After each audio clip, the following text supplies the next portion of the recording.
Hey, Walt here from WaltandPA.com as well as StoryReview.com, and I'm back with another Shooting the Breeze video as a follow-up to the one I did just recently entitled Shooting the Breeze, My First Pistol, Beretta Model 70S 380 Auto.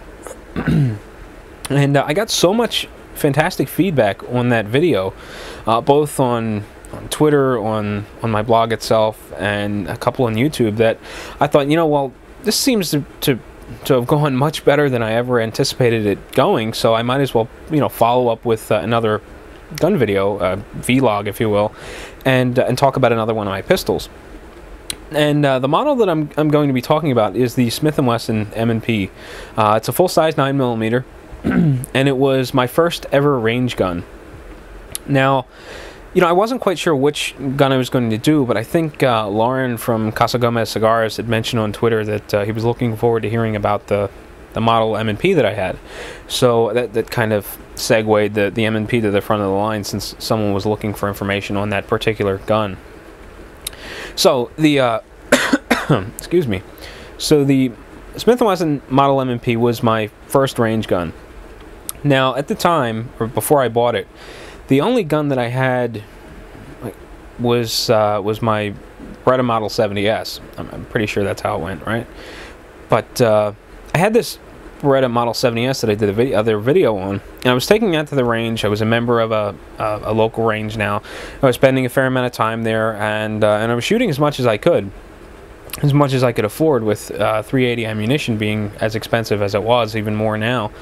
But I really enjoyed shooting, especially pistols, and I didn't enjoy it so much after, you know, half a dozen magazines. That, you know, the Beretta really started beating my hand up, and I thought, you know, I've got a little bit of money. I want to buy a gun that I can take to the range and really enjoy. So I went home and I started researching various full-size polymer pistols. And everything that I was reading said that you can't go wrong with Glock, Smith Wesson, or Springfield XD. You know, any of the platforms would yield a very reliable product that's going to perform, you know, very well at the range. And there were some other things that I read. I think I don't remember what the Beretta polymer pistol was at the time, or is. I think it's the PX4. I think, because I think the 92 FS is a double action, larger metal gun, but you know, that's neither here nor there. But you know, I started doing research on these guns, and while I was doing the research, I'm starting to find other things, like outside of reliability, I'm finding these guns being used in competitive shooting matches. So now I'm getting a view of the competitive shooting world. I'm seeing, you know, IDPA, USPSA, IPSC, I think, IPSC, whatever the letters turn out to be, and now I'm getting really engrossed in the idea of doing competitive shooting. So now my mind is set. I want to give competitive shooting a try, and I need a full-size 9mm to do that. And the reason I'm going with 9mm is because ammunition is less expensive, and you know, I'll be able to spend more time at the range. So I'm doing some research, and these three platforms, or these three manufacturers, are turning up a lot as far as you know, reliable, good, or well-priced pistols. And I was also coming across some stuff on Taurus. You know, the other option was to go to the Taurus platform, and my concern there was I was reading about a 50-50 mix of either, you know, this gun is fantastic for the price, it's been completely flawless, or on the other hand, I'm hearing people say that their Taurus has spent more time at the factory being repaired than it has in their own hands. So I wasn't sure where I was going to go with the Taurus, but I was pretty sure that I was going to pick up one of the other three, either a Springfield XD, a Glock, I think it was a Glock 17, that's the full-size 9, or I was going to go with a Smith Wesson M&P platform.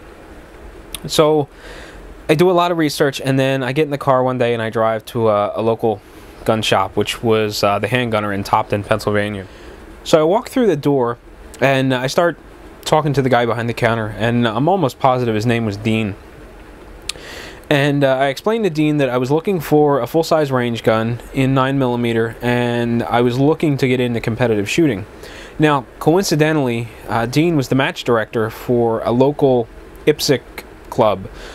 They shoot out of Topton Fish and Game. So he was able to give me a lot of insight on the sport and what I would need to participate, and you know, how to go about getting involved.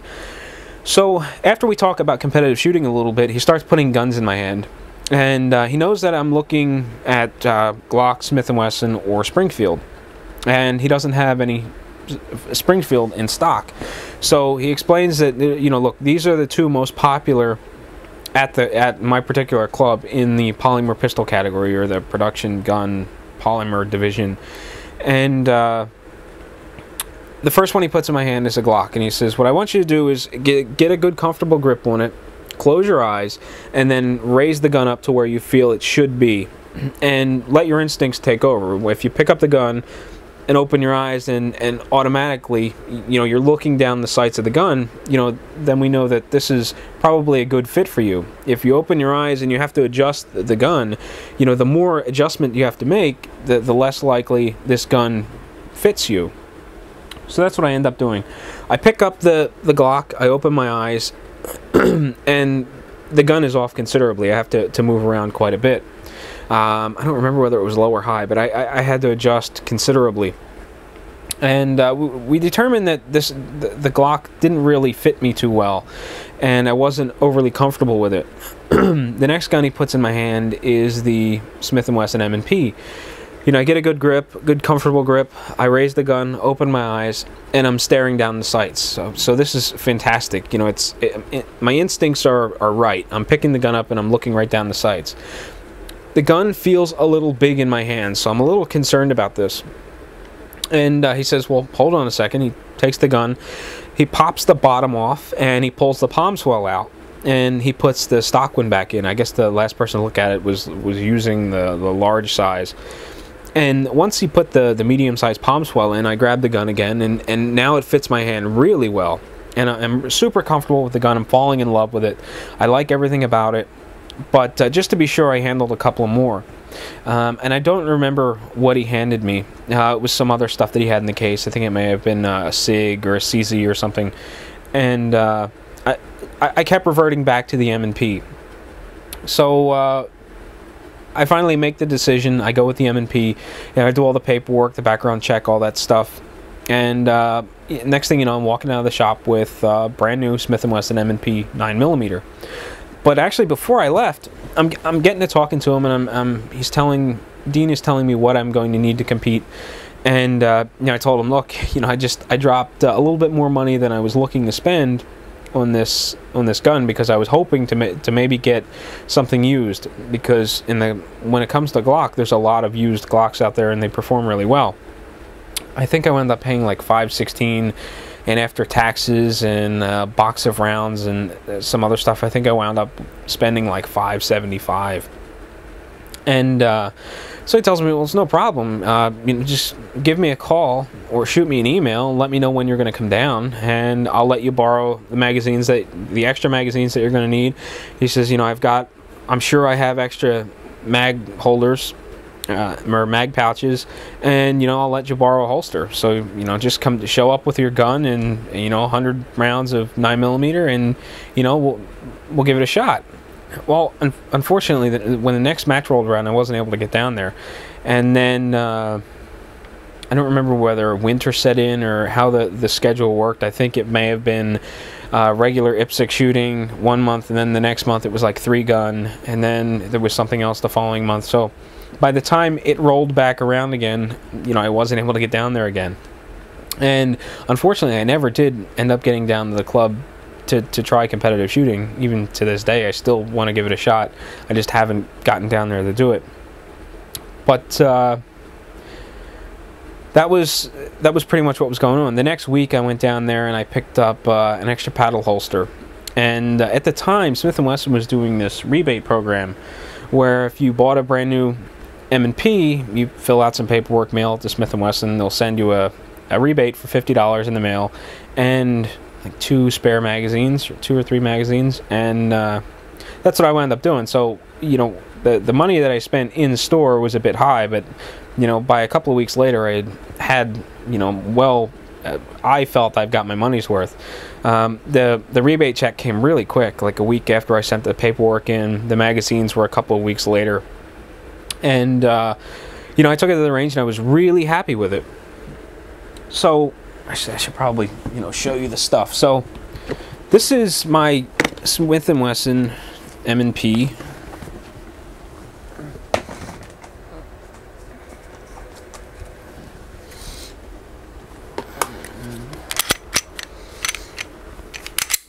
This is the gun itself, empty magazine, empty chamber,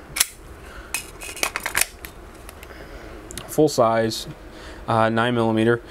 This back section here is the palm swell that comes out, and I can even show you that if I can get the bottom partition out, the piece out. Sometimes it's pretty tight. And actually, I think there are a couple of guns that use this system now. The XDM does. I don't know if Glocks do it, but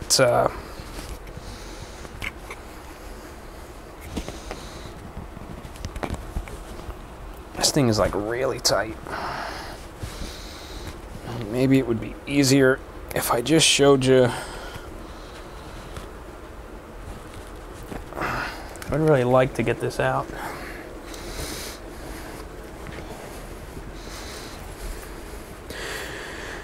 So, with these interchangeable palm swells, I was able to take a gun that was moderately comfortable in my hand and turn it into something that was really comfortable. Just had to use a key to pry it out once I got it twisted. So this is the tool that actually holds it in place, and then the palm swell just sort of lifts out, and it's got interchangeable sizes. There's a small, medium, and large palm swell. They're interchangeable. I keep the medium in there because that's what fits my hand really well. And actually the tool is a takedown tool too. When you slide when you rack the slide, there's a pin down inside that you need to disengage in order to break down the gun. You just pull it forward and it disengages the trigger, and you're probably never going to be able to see it in there in the dark. Actually, you can. That little silver pin. And when you slide the magazine in, it pops that pin back up, and you're good to go. So once that tool is back in there, you're good to go. Magazine holds 17 rounds plus 1 in the chamber. As far as this particular model goes, it has that same sort of safe action trigger that Glock, Springfield, and this one has, where you can't just pull the trigger. I mean, it's really difficult for me to show you, but if I were to grab the trigger way up here and try to pull it, it won't engage. You actually have to, it's got sort of a broken trigger. You need to pull the bottom in to disengage it, and then it will slide back. The magazine's not in, so the hammer won't drop because that pin is still down, right?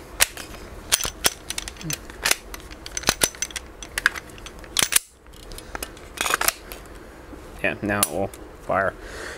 This particular model doesn't have the magazine safety, so with the magazine out, the hammer still will drop.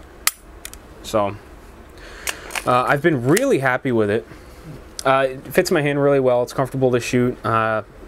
Really enjoy it. I've been like super happy with it. So a couple of months after I get the gun, or several months after I purchase the gun, it starts getting cold out, and I'm not shooting as much because the range I go to is outdoors. And you know, it's really difficult to shoot with numb fingers.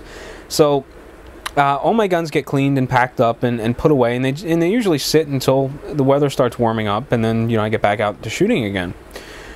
So spring rolls around. I haven't got to the range yet, and I'm sitting in work one day, and the shop foreman comes back into the drafting department, and he says, "Hey, Walt, you know, did you have any problems with your M&P?" He said, "A buddy of mine has one, And he said he pulled it out to take it shooting. You know, now that it's warm out, he said there's some rust on the barrel. And I said, no, you know, I haven't had any problems with rust with any of my guns, but I said I haven't taken mine out, but you know, when I get home today, I'll pull it out of the case and take a look at it. So after work, I go home, and you know, later in that evening, I remember I've got to pull the gun out and look at it. And so I pull the gun out of the case, and there's rust all over the slide. And you know, it's just surface rust. It's not terribly deep, but now I'm getting really irritated because I've got this $516 gun with a stainless steel slide that's rusted, and I'm getting kind of agitated. And the first thing that goes through my mind is, you know, how do I get this rust off, and how bad is it going to look? So I took some cleaning solution, just some hoppies, and wiped the barrel, or wiped the slide off, and the rust came off, but there was some pitting in the finish. So I'm getting kind of irritated, but I let it go. The gun was clean when I put it away. You know, I'm not sure what the issue was or why it got rusted. At the time, I didn't know why. But I go into work the next day, and I'm telling the shop foreman, I said, yeah, you know, I pulled the gun out last night, and there's rust on the slide. And we get to talking a little bit, and he tells me, you should get in touch with Smith Wesson and see if they'll take care of it. And I'm thinking, well, why would they take care of rust? That's got to be a consumer problem. So I let it go, and I start shooting with the gun again. And every time I look down at the gun and I see the rust, the pitting that the rust left, I get irritated. And I'm getting more and more irritated, and a couple of months go by, and finally I just had it. And I took some pictures and I emailed Smith & Wesson. I said, hey, look, this is, or actually not only was there some rust on it, but one day at the range something kind of grabbed my finger, and I looked down and there was a pin that was working its way out, and I kind of grabbed my finger on it as I was handling it. And so I took some pictures and I emailed Smith & Wesson, and I didn't get any response. So I'm getting a little more agitated. I pick up the phone and I call Smith & Wesson customer service, and I start explaining the problem. And the guy that I talked to was just fantastic. Apologized for the problem, said that they would take care of it 100%. All of the issues that I had sounded like they were factory problems, or not so much factory problems, but warranty problems that would be taken care of with no problem. And he was telling me, there's probably a 3-week turnaround time because there's rust on the slide. He said, we're not going to refinish the slide. It'll take too long. We'll just put a whole new slide on for you. And he said, we'll take a look at the pin and see what's going on. So he emailed me a shipping label. So I printed it out, boxed the gun up, read up on, I think it was FedEx's firearm shipping policies, and shipped the gun to Smith & Wesson. They repaired it, sent it back, and it was good as new. They put a new slide on it. And while the gun was away, I started doing some research on why these problems happen. And I couldn't find anything on the pin, but the rust on the slide turned out to be, apparently there was a batch of slides that weren't baked long enough or hot enough, so the finish wasn't 100%, and there was a batch of slides that rusted it as a result. And apparently I was one of the unlucky 1,000 slides to rust, or however many it worked out to be. I think it was like 1,000.